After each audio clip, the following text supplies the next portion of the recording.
ಶಾಂತಿ. ದಿನಾಂಕ ಆಗಿದೆ 6/8/2025. ಸಮಯ ಸಿಕ್ಕಿದಾಗಲೆಲ್ಲ ಏಕಾಂತದಲ್ಲಿ ಹೋಗಿ ನೆನಪಿನ ಯಾತ್ರೆ ಮಾಡಿ. ಯಾವಾಗ ನೀವು ಗುರಿಯನ್ನು ತಲುಪುವಿರೋ ಆಗ ಈ ಯಾತ್ರೆಯು ಮುಕ್ತಾಯವಾಗುವುದು. ತಂದೆಯು ತಿಳಿಸುತ್ತಾರೆ, ನಾನು ಹೇಗೆ ಅತಿ ಮಧುರನಾಗಿದ್ದೇನೆಯೋ ಹಾಗೆಯೇ ಮಕ್ಕಳನ್ನು ಸಹ ಮಧುರರನ್ನಾಗಿ ಮಾಡುತ್ತೇನೆ. ದೇವತೆಗಳು ಬಹಳ ಮಧುರರಾಗಿದ್ದಾರೆ. ಯಾರು ಅನೇಕರ ಕಲ್ಯಾಣ ಮಾಡುವರೋ, ಯಾರಲ್ಲಿ ಯಾವುದೇ ವಿಕಾರಿ ಸಂಕಲ್ಪಗಳಿಲ್ಲವೋ ಅವರೇ ಮಧುರರಾಗಿದ್ದಾರೆ. ಅಂತಹವರಿಗೆ ಶ್ರೇಷ್ಠ ಪದವಿಯು ಪ್ರಾಪ್ತವಾಗುತ್ತದೆ ಮತ್ತೆ ಅವರಿಗೆ ಪೂಜೆಯು ನಡೆಯುತ್ತದೆ. ಈ ಶರೀರದ ಮಾಲೀಕನು ಆತ್ಮನಾಗಿದೆ. ಇದನ್ನು ಮೊದಲು ತಿಳಿದುಕೊಳ್ಳಬೇಕು, ಏಕೆಂದರೆ ಈಗ ಮಕ್ಕಳಿಗೆ ಜ್ಞಾನವು ಸಿಕ್ಕಿದೆ. ಅಂದಾಗ ಮೊಟ್ಟ ಮೊದಲಿಗೆ ತಿಳಿದುಕೊಳ್ಳಿ, ನಾವು ಆತ್ಮರಾಗಿದ್ದೇವೆ. ಯಾತ್ರೆಯಲ್ಲಿ ಹೋಗುವಾಗ ನಡೆಯುತ್ತಾ ಇರಿ ಎಂದು ಹೇಳುತ್ತಾರೆ. ಹಾಗೆಯೇ ನೀವು ಸಹ ನೆನಪಿನ ಯಾತ್ರೆಯಲ್ಲಿ ನಡೆಯುತ್ತಿರಬೇಕಾಗಿದೆ, ಅಂದರೆ ನೆನಪು ಮಾಡಬೇಕಾಗಿದೆ. ನೆನಪು ಮಾಡುವುದಿಲ್ಲವೆಂದರೆ ಅರ್ಥ ಯಾತ್ರೆಯಲ್ಲಿ ನಡೆಯುತ್ತಿಲ್ಲ. ಏಕಾಂತದಲ್ಲಿ ಕುಳಿತು ತಮ್ಮ ಜೊತೆ ವಿಚಾರ ಸಾಗರ ಮಂಥನ ಮಾಡಿ. ಒಳ್ಳೊಳ್ಳೆಯ ಪಾಯಿಂಟ್ಸ್ಗಳನ್ನು ತೆಗೆಯಿರಿ. ಎಷ್ಟು ಸಮಯ ತಂದೆಯ ನೆನಪಿನಲ್ಲಿರುತ್ತೀರಿ, ಮಧುರವಾದ ವಸ್ತುವಿನ ನೆನಪಂತೂ ಬರುತ್ತದೆಯಲ್ಲವೇ? ಲೌಕಿಕ ತಂದೆಯಿಂದ ಎಲ್ಲವೂ ಮಿತವಾದದ್ದೇ ಸಿಗುತ್ತದೆ. ಪಾರಲೌಕಿಕ ತಂದೆಯಿಂದ ಅಪರಿಮಿತವಾದ ಸುಖವೂ ಸಿಗುತ್ತದೆ. ಸುಖ ಇರುವುದೇ ಹಣದಲ್ಲಿ. ಸತ್ಯಯುಗದಲ್ಲಂತೂ ಹಣವು ಯಥೇಚ್ಛವಾಗಿರುತ್ತದೆ.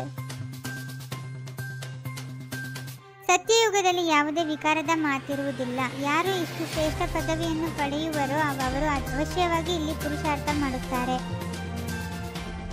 ವಿಶ್ವದಲ್ಲಿ ಶಾಂತಿಯು ಬೇಕೆಂದು ಬಹಳ ತಲೆಕೆಡಿಸಿಕೊಳ್ಳುತ್ತಿರುತ್ತಾರೆ, ಏಕೆಂದರೆ ಬಹಳ ಅಶಾಂತಿ ಇದೆ. ಆದ್ದರಿಂದಲೇ ಈ ಲಕ್ಷ್ಮೀನಾರಾಯಣರ ಚಿತ್ರವನ್ನು ಸನ್ಮುಖದಲ್ಲಿ ತರಬೇಕು. ಭಾರತದಲ್ಲಿಯೇ ಶಾಂತಿ ಇತ್ತು. ಭಾರತವು ಸ್ವರ್ಗವಾಗಿದ್ದಾಗ ಶಾಂತಿ ಇತ್ತು. ಈಗ ನರಕವಾಗಿದೆ. ನರಕದಲ್ಲಿ ಅಶಾಂತಿ ಇದೆ, ಏಕೆಂದರೆ ಅನೇಕ ಧರ್ಮಗಳಿವೆ. ಮಾಯೆಯ ರಾಜ್ಯವಾಗಿದೆ. ಪಾವನರಾಗುವ ಮಾರ್ಗವನ್ನು ಯಾವುದೇ ಮನುಷ್ಯರು ತಿಳಿಸಲು ಸಾಧ್ಯವಿಲ್ಲ. ಪತಿತ ಪಾವನನು ಒಬ್ಬರೇ ತಂದೆಯಾಗಿದ್ದಾರೆ. ಪ್ರಪಂಚವೂ ಒಂದೇ ಆಗಿದೆ. ಕೇವಲ ಇದಕ್ಕೆ ಹೊಸದು ಮತ್ತು ಹಳೆಯದೆಂದು ಹೇಳಲಾಗುತ್ತದೆ. ಜ್ಞಾನಸಾಗರನು ಒಬ್ಬರೇ ತಂದೆಯಾಗಿದ್ದಾರೆ. ತಂದೆಯು ನಿಮಗೆ ರಾಮ ರಾಮ ಎಂದು ಹೇಳಿ ಅಥವಾ ಏನಾದರೂ ಜಪ ಮಾಡಿ ಎಂದು ಹೇಳುವುದಿಲ್ಲ. ವಿಶ್ವದ ಚರಿತ್ರೆ, ಭೂಗೋಳವು ಹೇಗೆ ಪುನರಾವರ್ತನೆಯಾಗುತ್ತದೆ ಎಂಬುದನ್ನು ತಂದೆಯು ತಿಳಿಸುತ್ತಾರೆ. ತಂದೆಯು ಆತ್ಮಗಳೊಂದಿಗೆ ಮಾತನಾಡುತ್ತಾರೆ. ಆತ್ಮಿಕ ತಂದೆಯು ಓದಿಸುತ್ತಾರೆಂದು ನೀವು ಮಕ್ಕಳು ತಿಳಿದುಕೊಂಡಿದ್ದೀರಿ. ಇದು ಆತ್ಮಿಕ ಜ್ಞಾನವಾಗಿದೆ. ಆತ್ಮಿಕ ಜ್ಞಾನಕ್ಕೆ ಆಧ್ಯಾತ್ಮಿಕ ಜ್ಞಾನವೆಂದು ಹೇಳಲಾಗುತ್ತದೆ. ಬಹುಬೇಗನೆ ದೇಹಾಭಿಮಾನವು ಬಂದುಬಿಡುತ್ತದೆ. ಅಂದಾಗ ಆತ್ಮಾಭಿಮಾನಿಗಳಾಗುವ ಅಭ್ಯಾಸ ಮಾಡಬೇಕಾಗಿದೆ. ತಮ್ಮನ್ನು ಆತ್ಮನೆಂದು ತಿಳಿದು ತಂದೆಯನ್ನು ನೆನಪು ಮಾಡುವುದರಲ್ಲಿಯೇ ಲಾಭವಿದೆ. ಈಗ ಇದು ನಿಮ್ಮದು ಅಂತಿಮ ಜನ್ಮವಾಗಿದೆ. ಹೇ ಆತ್ಮಗಳೇ, ಪವಿತ್ರರಾಗಿ. ಜನ್ಮ ಜನ್ಮಾಂತರದ ಪಾಪವು ತಲೆಯ ಮೇಲಿದೆ. ಅದನ್ನು ತಂದೆಯ ನೆನಪಿನಿಂದಲೇ ಭಸ್ಮ ಮಾಡಿಕೊಳ್ಳಬೇಕಾಗಿದೆ. ಈಗ ನೀವು ಸಂಗಮ ಯುಗದಲ್ಲಿ ಕುಳಿತಿದ್ದೀರಿ. ಮತ್ತೆಲ್ಲ ಮನುಷ್ಯರು ಕಲಿಯುಗದಲ್ಲಿದ್ದಾರೆ. ನೀವು ದೈವಿ ಸಂಪ್ರದಾಯದವರಾಗುತ್ತಿದ್ದೀರಿ. ಯಾರು ಈ ಧರ್ಮದವರಾಗಿರುತ್ತಾರೆಯೋ ಅವರು ಬರುತ್ತಾ ಇರುತ್ತಾರೆ.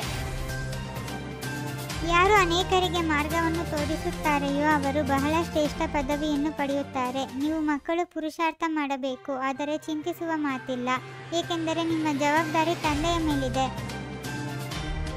ಬ್ರಹ್ಮನ ಮುಖಾಂತರ ಸ್ಥಾಪನೆ, ಶಂಕರನ ಮುಖಾಂತರ ವಿನಾಶವೆಂದು ಹೇಳುತ್ತಾರೆ, ಆದರೆ ಏನು ತಿಳಿದುಕೊಂಡಿಲ್ಲ. ತ್ರಿಮೂರ್ತಿಯ ಚಿತ್ರವು ಮುಖ್ಯವಾಗಿದೆ. ಶಿವ ತಂದೆಯು ಶ್ರೇಷ್ಠವಾಗಿದ್ದಾರೆ.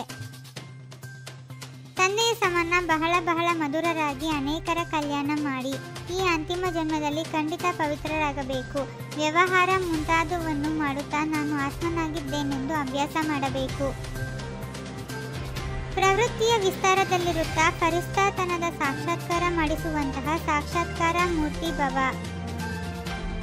ಪ್ರವೃತ್ತಿಯ ವಿಸ್ತಾರವಿದ್ದರೂ ಸಹ ವಿಸ್ತಾರವನ್ನು ಸಂಕೀರ್ಣಗೊಳಿಸಿ ಉಪರಾಮವಾಗಿರುವಂತಹ ಅಭ್ಯಾಸ ಮಾಡಿ. ಈಗೀಗ ಸ್ಥೂಲ ಕಾರ್ಯ ಮಾಡುತ್ತಿರುವಿರಿ, ಈಗೀಗ ಅಶರೀರಿಯಾದಿರಿ. ಈ ಅಭ್ಯಾಸ ಫರಿಷ್ಠತನದ ಸಾಕ್ಷಾತ್ಕಾರ ಮಾಡಿಸುತ್ತದೆ.